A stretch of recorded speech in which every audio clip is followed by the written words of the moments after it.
أعوذ بالله من الشيطان الرجيم. بسم الله الرحمن الرحیم. عزیز بھائیوں، دوستوں، بزرگوں، قابل صد احترام اللہ کے گھر میں آنے والے اللہ کے مہمان بھائیوں،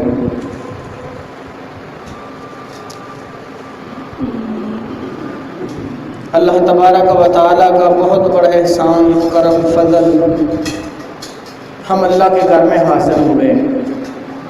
پھر سے اللہ نے ہمیں اپنے دربار میں اجتماعی حاضری کا موقع نصیب فرمایا۔ ایک دوسرے سے بھی ملاقات ہوگی، اللہ سے بھی ملاقات ہوگی۔ عزیز بھائیوں،